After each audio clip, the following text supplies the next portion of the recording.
13h à Ouagadougou. Mesdames, Messieurs, ravis de vous retrouver pour cette session d'information de l'après-midi. Voici les titres. Yacouba Isaac Zida sera en direct depuis le Canada pour un entretien exclusif. Que pense l'ancien Premier ministre et président de la transition de l'avènement du MPSR? Quel est son regard sur la conduite de la transition actuelle et la réponse à la crise sécuritaire? Également, quel est son avenir politique après sa démission de l'UNIR MPS? Les réponses seront dans quelques instants. Et puis, il sera également question dans ce 13h de la détention de l'ancien chef de l'État burkinabé. Lors d'une conférence de presse, le gouvernement burkinabé a déclaré entreprendre des démarches nécessaires afin de permettre à Roch Marc Christian Kaboré de rejoindre son domicile familial. Autre point également abordé à ce point de presse, celui de la question sécuritaire du pays. Et puis durant 48 heures, la Société nationale d'électricité du Burkina a organisé à Tinkodogo une formation au profit des journalistes. L'objectif de cette rencontre, présenter les différents départements de la Sonabel et échanger sur la gestion de la période de pointe, une période de forte demande en électricité. Voilà, comme annoncé en titre, nous avons au bout de fil depuis le Canada l'ancien Premier ministre et président de la transition Yacouba Isaac Zida. Avec lui, il sera question du processus de transition en cours au Burkina Faso. Et puis alors, Yacouba Isaac Zida, bonjour. Allô, bonjour. Vous l'avez compris, aujourd'hui nous sommes vendredi 1er avril 2022 et qui dit 1er avril dit poisson d'avril. Voilà qui nous permettra d'entamer ce journal dans la bonne humeur. Et bien sans plus tarder, nous passons à présent au développement de notre journal. Le 25 mars dernier, la CEDEAO, sortie d'un sommet extraordinaire, a tenu à Accra plutôt, se dit préoccupée par le délai de la transition au Burkina Faso et par la suite a exigé la libération sans condition et sans délai de l'ancien chef de l'État. En guise de réponse, le gouvernement a donc animé un point de presse ce 31 mars où ils ont déclaré avoir pour boussole l'évolution de la situation sur le terrain. En ce qui concerne la détention de l'ancien chef de l'État burkinabé, ces derniers ont affirmé que des démarches sont entreprises pour permettre à Roch Kaboré de rejoindre son domicile familial. C'est un reportage signé Abdoul Rahim Niénié. Le Burkina Faso reste serein face aux conclusions du sommet extraordinaire de la CEDEAO qui se dit préoccupé par le délai de la transition au Burkina Faso et demande un calendrier. Pour le ministre porte-parole du gouvernement, la préoccupation majeure reste la restauration du territoire, la réponse à la crise humanitaire et alimentaire. En clair, même s'il faut respecter les 36 mois définis dans la charte de la transition, la boussole reste l'évolution de la situation sur le terrain. Le gouvernement du Burkina Faso ne subit qu'un seul délai, celui de bien faire les choses, celui d'agencer son action conformément aux réalités du terrain, qu'on ne peut pas arriver à sortir d'une situation pareille là où nous sommes au Burkina Faso en n'ayant qu'en ligne de mire objectivement une organisation d'élection. Notre territoire est occupé au maximum dans toutes les localités et pour instaurer une démocratie viable, la première des choses à faire pour nous en tout cas, c'est d'assainir le territoire, de permettre le retour de la paix. Sur la question de la détention du président déchu Roch Marc Christian Kaboré, le gouvernement estime qu'il est en sécurité dans de bonnes conditions. Lionel Bilgo a laissé entendre que des concertations sont en cours pour permettre son retour dans son domicile familial. Le président Roch Marc Christian Kaboré, l'ancien président Roch Marc Christian Kaboré, suivant les concertations qui sont déjà en cours, lorsqu'une solution de résidence sera arrêtée, il sera en résidence avec une sécurité adapté pour le rang qu'il occupe, pour les titres qu'il a eu à porter au Burkina Faso, ce qui est tout à fait normal, vous conviendrez avec moi. Sur le plan de la coopération militaire, le gouvernement de transition étudie froidement la situation selon les termes du porte-parole. Même si le Mali engrange des résultats avec l'appui de la Russie, pour le moment, la coopération militaire Burkina Faso-Russie n'est pas d'actualité. Le Burkina n'est pas le Mali. Et le Burkina ne doit pas, en tout cas, doit faire comme le Burkina. Effectivement, il faut tenir compte du contexte. Et c'est le discours que le gouvernement donne au niveau de la CEDEAO et au niveau de ses partenaires techniques et financiers. Notre contexte impose une analyse différente, une analyse spécifique de la situation que nous vivons. Et c'est avec la plus grande responsabilité et le bon sens le plus élevé que nous allons prendre toutes les décisions qui se présenteront à nous. Le gouvernement rassure par ailleurs que des efforts sont faits sur le terrain pour engranger des victoires dans la lutte contre le terrorisme et aussi la crise alimentaire qui risque de s'accentuer. Il s'agit de la sécurisation des grands axes pour permettre le ravitaillement des zones touchées et une stratégie pour permettre aux producteurs déplacés de continuer leurs activités. Le mouvement Plus rien ne sera comme avant a tenu sa conférence de presse jeudi dernier à Ouagadougou. Un rendez-vous avec les hommes de médias dont l'ordre du jour portait sur deux principaux sujets, la situation sécuritaire actuelle du Burkina et la rupture des accords de coopération en matière de défense avec l'armée française. Le MPRESCA donne 2 mois aux nouvelles autorités pour libérer le territoire des mains des terroristes. Yacinthe Sawadgo pour le reportage. C'est sa première sortie médiatique depuis la prise du pouvoir par le mouvement patriotique pour la sauvegarde et la restauration. Le mouvement Plus rien ne sera comme avant à cette conférence de presse a tout d'abord déploré la situation sécuritaire difficile que vit le Burkina depuis plus de 7 ans. Pour les conférenciers du jour, le MPSR au lendemain de sa prise de pouvoir s'était fixé des objectifs comme la restauration de l'intégrité territoriale, le retour des personnes déplacées et la prise de l'administration publique dans les zones à fort défi sécuritaire. 2 mois après, le constat est toujours amer selon le MPRESCA qui monte au créneau. Ils accordent 2 mois supplémentaires aux nouvelles autorités pour inverser la tendance sur le théâtre des opérations. Le MPSR, c'est un mouvement, mais les hommes étaient sur le terrain bien avant l'arrivée de Romain Christian Kabouré. Ils connaissent mieux le terrain. Et si aujourd'hui, quelqu'un nous dit qu'en 7 ans, on ne peut pas libérer, il y a 2 mois, on ne peut pas libérer une crise de 7 ans, nous le dirons qu'en 7 ans, on ne peut pas finir avec une gestion calamiteuse de 27 ans. Donc, tout veut dire beaucoup de choses. Mais nous les invitons à aller de l'avant et nous les donnons 2 mois à vouloir sécuriser le pays. 2 mois que les préfets lancent au MPCR. 2 mois qu'on les donne de vouloir sécuriser le pays parce que la saison privée va venir. Donc, ces 2 mois qu'on a dit, nous les demandons, si on les préfets sortiront et nous allons marcher jusqu'à Poussiam pour dire nos mécontentements. La rupture des accords de coopération en matière de défense avec l'armée française était l'autre point inscrit à l'ordre du jour de ce rendez-vous avec les hommes de médias. Le mouvement Plus rien ne sera comme avant demande aux autorités une autre coopération, notamment celle avec les pays frontaliers pour une fédération des forces militaires sur le terrain. La France doit comprendre qu'avec l'éveil de la conscience de la jeunesse africaine, le temps de la France impérialiste et colonialiste est révolu. Tôt ou tard, avec ou sans la volonté des dirigeants africains, l'épisode français sera enterré en Afrique. Le MPRESCA souhaite que nos autorités coopèrent avec les chefs d'État des 2 pays frères, du Mali et du Niger, pour une synergie d'action afin de fédérer nos forces militaires sur le terrain, car ce serait très difficile que le Burkina seul vienne à bout de cette lutte contre le terrorisme. Le mouvement Plus rien ne sera comme avant n'a pas manqué d'avoir une pensée à l'endroit de feu El Hadj Soumaïla Ganame Diyoro, tomber les armes à la main pour la défense de la patrie. Le MPRESCA demande également la libération sans condition de Roch Kaboré, toujours en résidence surveillée. Direction Tinkodogo, où la Société nationale d'électricité du Burkina, Sonabel, a organisé les 29 et 30 mars une formation au profit des journalistes. Objectif: présenter les différents départements de la Sonabel et échanger sur la gestion de la période de pointe, une période de forte demande en électricité.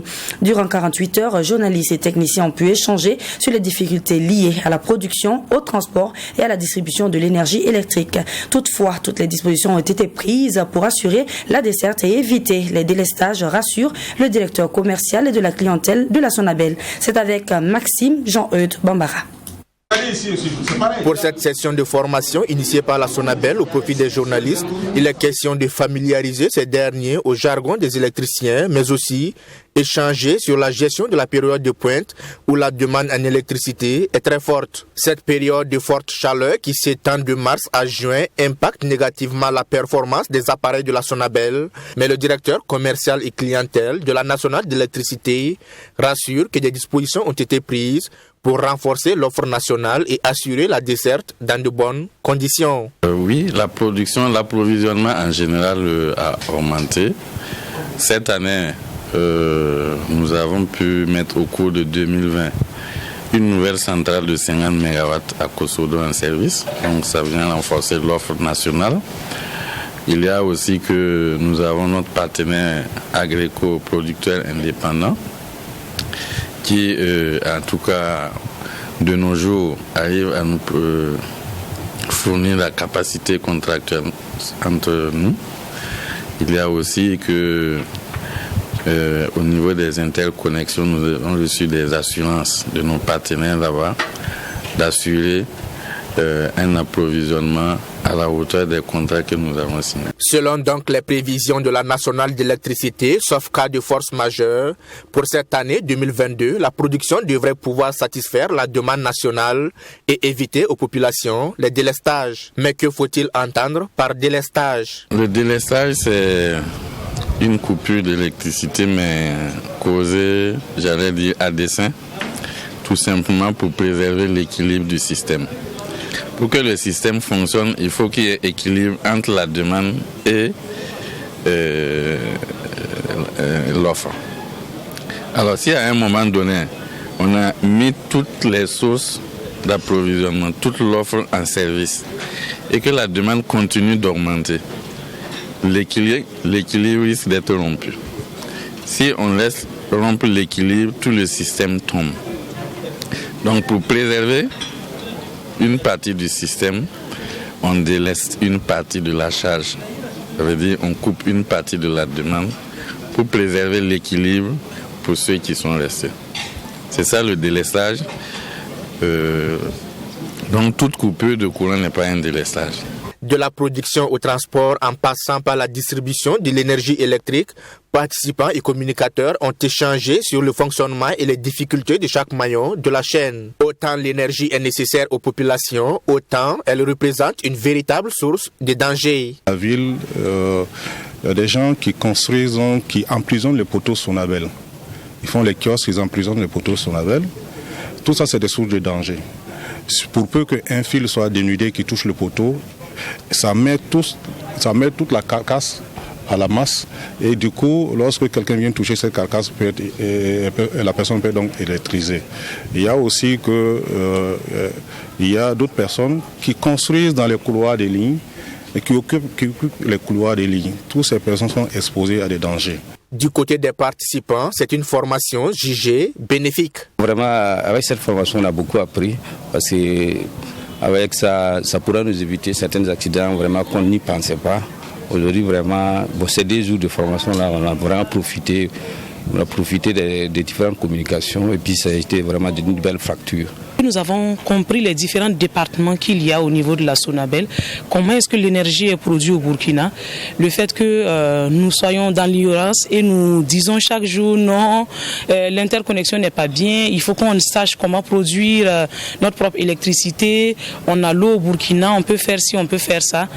Et avec les explications que les techniciens ont pu donner, il y a tellement de choses à comprendre là-dedans avec l'interconnexion qui nous revient moins cher par rapport à la production de l'énergie ici même au Burkina. Ils sont environ une trentaine de journalistes qui ont bénéficié de cette formation de la Sonabel, la Société nationale d'électricité du Burkina. Formation qui s'est déroulée les 29 et 30 mars à Tinkorogo dans le centre-Est. La Société burkinabé de pédiatrie, en abrégé, Sobuped, a organisé ce 29 mars 2022 à Ouagadougou son 5e congrès scientifique sur la santé des adolescents. En effet, suite aux difficultés rencontrées par les adolescents compris entre 10 et 19 ans, la Sobuped veut renforcer les capacités dans la prise en charge de ces derniers. Et donc, durant 3 jours, il était question pour les acteurs d'échanger sur la santé de ces adolescents. Reportage signé Assumpta Somé et Sanata Seré. Ils sont 1 500 000 adolescents décédés en 2019 pour des problèmes de santé et environ 5 000 décès d'adolescents sont enregistrés chaque jour dans le monde. C'est au regard de ces statistiques que la Société burkinabé de pédiatrie Sobuped a pris à bras le corps la problématique de la santé des adolescents à travers ce 5e congrès scientifique. Pour elle, les adolescents sont beaucoup plus vulnérables aux maux de la société. Et bien qu'il représente près de 25% de la population, la prise en charge sanitaire de cette couche de la population est peu reluisante, à en croire la présidente de la SOBIPED. Les pédiatres, on s'est dit que ce que nous faisons, on peut dire c'est appréciable, mais ce n'est pas suffisant. Parce que quand on suit un enfant depuis la naissance, c'est ce qu'on fait, jusqu'à l'âge de 14-15 ans. Après, on dit qu'il ne relève plus de la pédiatrie. Cet enfant se trouve en tout cas dans une situation difficile après, qui se retrouve par exemple dans la toxicomanie, qui a un problème de santé mentale, ou bien qui se trouve dans une déviance qui l'amène en prison. On doit avoir ça sur le cœur, en disant qu'on aurait dû poursuivre plus. Faire de la santé des adolescents une priorité ne saurait se faire sans le concours des acteurs et structures intervenant dans ce domaine. Ainsi, la SOBIPED a bénéficié du soutien et de l'accompagnement de plusieurs partenaires, parmi lesquels le ministère de la Santé et celui en charge de l'enseignement supérieur dans l'organisation de ce congrès. Selon le conseiller technique du ministre en charge de l'enseignement supérieur, ce congrès est l'occasion de faire des recommandations pour une meilleure prise en charge sanitaire des adolescents. Ce genre d'échange permet de partager l'expérience entre différents spécialistes du même domaine. D'où l'intérêt. On partage les expériences au niveau national, mais également aussi avec ceux qui sont au niveau international. D'où véritablement l'intérêt pour le ministère, parce que ça peut aboutir à beaucoup de recommandations pour des cas que d'autres ont rencontrés, et ça permettra sans nul doute de faire des recommandations. Et le gouvernement va étudier ça dans les plus moindres détails. Et ça pourra servir à nos pays, pas seulement le Burkina, parce que la SOBIPED a un réseau international, donc ça pourra servir également à d'autres pays pour améliorer la prise en charge, surtout que le thème est basé cette année sur la santé de l'adolescent. La SOBIPED est une association scientifique regroupant des médecins et des professionnels de la santé, exerçant la médecine dans le domaine de la mère et de l'enfant.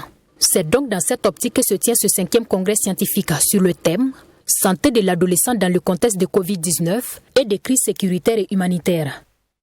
Après la Fédération des Églises et Missions évangéliques du Burkina ainsi que la conférence épiscopale Burkina-Niger, c'était au tour de la Fédération des associations islamiques du Burkina de recevoir la visite du ministre des Affaires religieuses et coutumières. Accueilli par les premiers responsables de la fête hier, cette rencontre a permis d'échanger sur des questions de laïcité et sur la contribution des communautés religieuses en faveur de la cohésion sociale. Serge Kaboré nous en dit plus.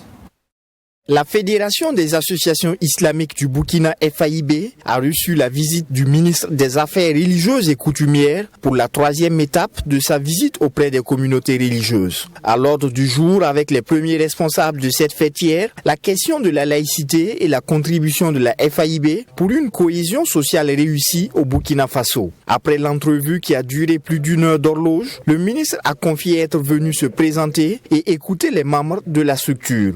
Nous avons entrepris de faire le tour de toutes les communautés religieuses à travers leurs fêtières, parce que même si on peut trouver des dénominateurs communs en termes de problèmes qui concernent l'ensemble des fêtières, il y a que chacune des fêtières prise isolément a ses propres préoccupations. Alors, et donc, comme chacune des fêtières a ses propres préoccupations, il était, n'est-ce pas, de bon ton pour nous, c'est-à-dire ma délégation et moi, de venir et puis d'écouter, d'abord de nous présenter, ensuite d'écouter. La création d'un ministère chargé des affaires religieuses est, selon les premiers responsables de la FAIB, l'accomplissement de leurs vœux. Ils se sont par ailleurs réjouis de cette visite du ministre Sourouema. On a reçu monsieur le ministre ce soir. Vraiment, nous sommes contents. Tous les membres de FAIB, tous les musulmans de Burkina Faso, tous les islam, nous sommes contents. Et pourquoi nous sommes contents? Nous-mêmes, on a, c'est plusieurs années, nous on voulait, pour faire un ministère comme ça, particulier pour les religions. Mais cette année, vraiment, nous sommes contents, on a eu, et monsieur le ministre. Revenant sur sa sortie auprès de la communauté sunnite, dont un audio avait suscité un tollé sur les réseaux sociaux, le ministre en charge des affaires religieuses s'est dit prêt à recevoir les auteurs. Moi je comprends que pour une première sortie, évidemment, ça peut être mal compris, mal interprété.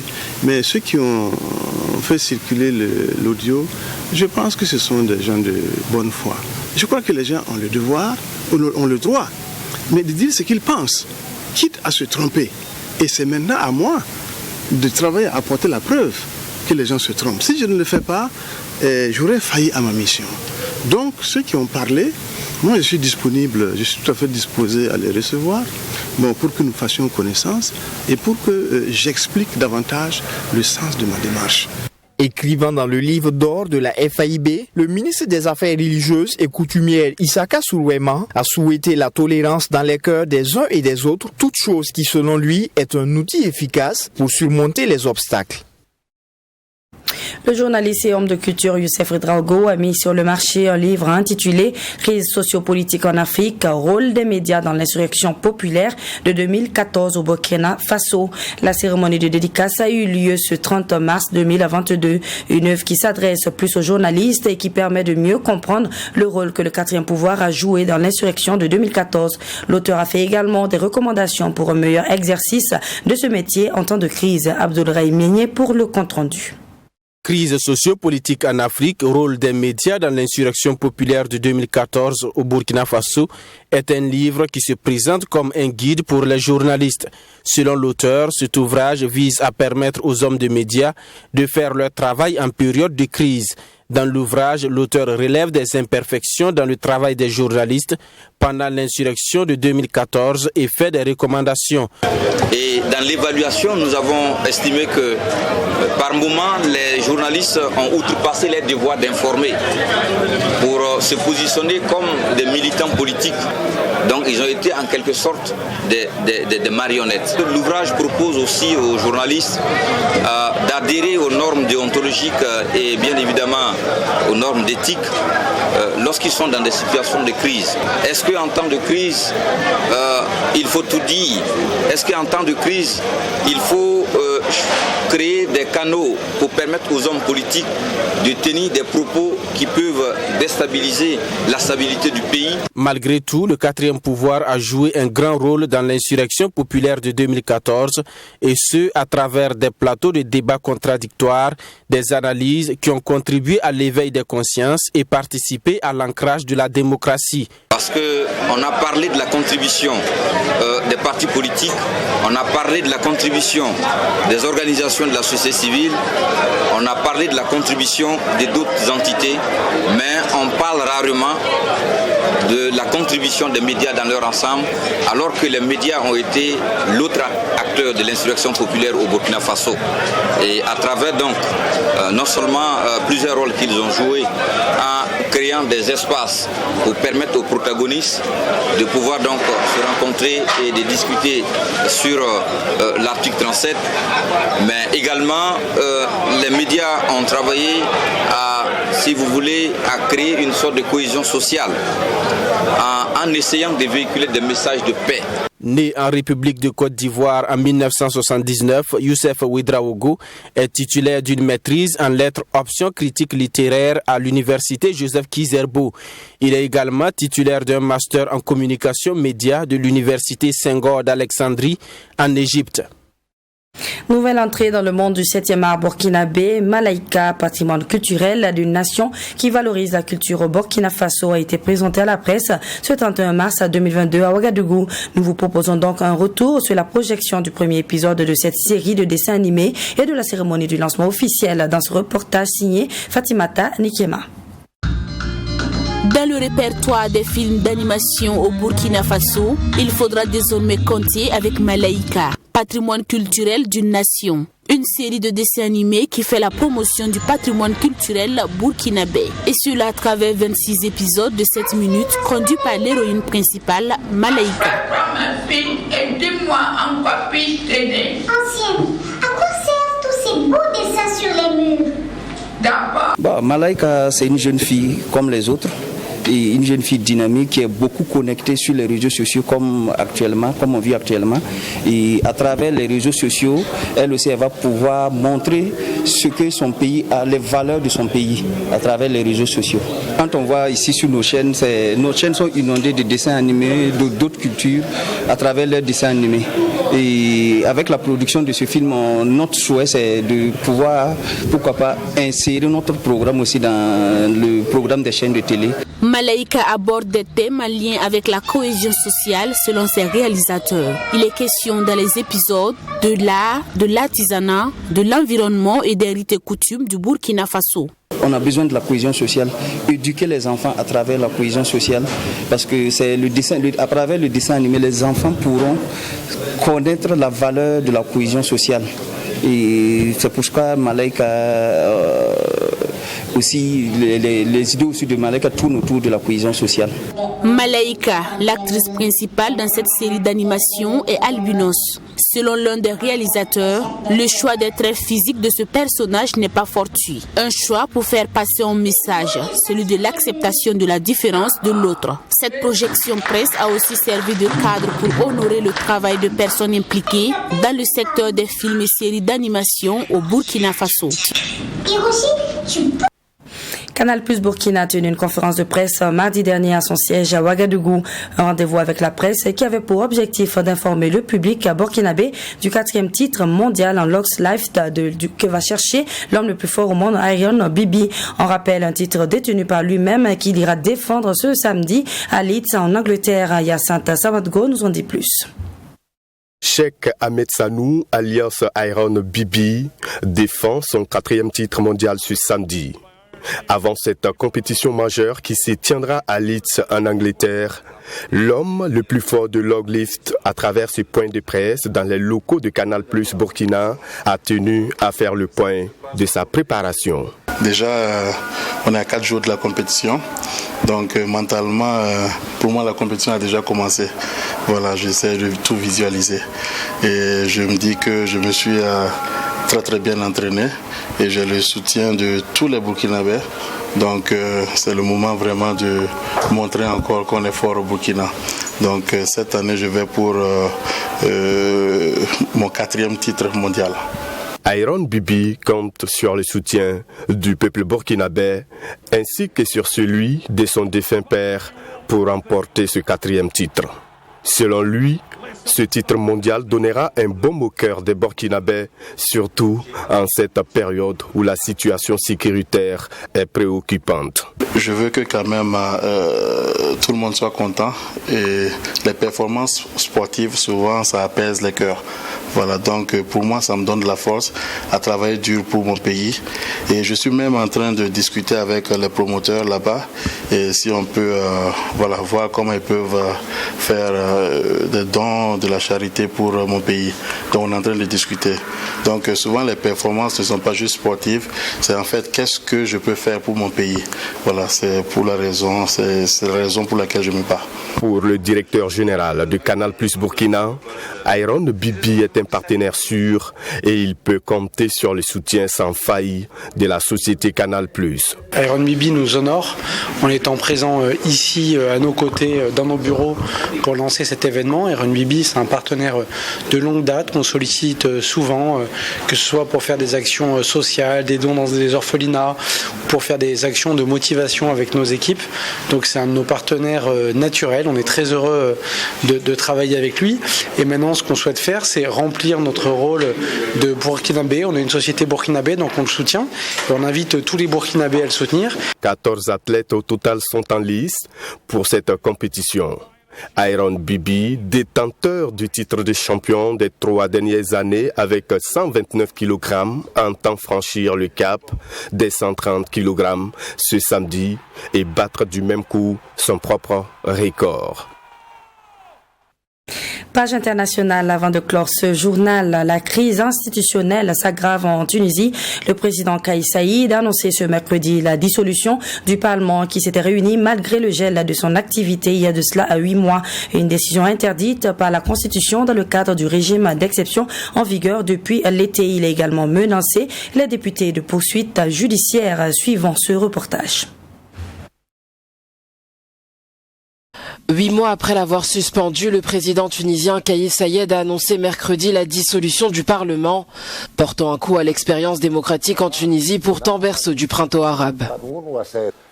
Le chef de l'État a fait cette annonce quelques heures après que des députés ont bravé la suspension du Parlement en organisant une séance virtuelle. Aujourd'hui, en ce moment historique,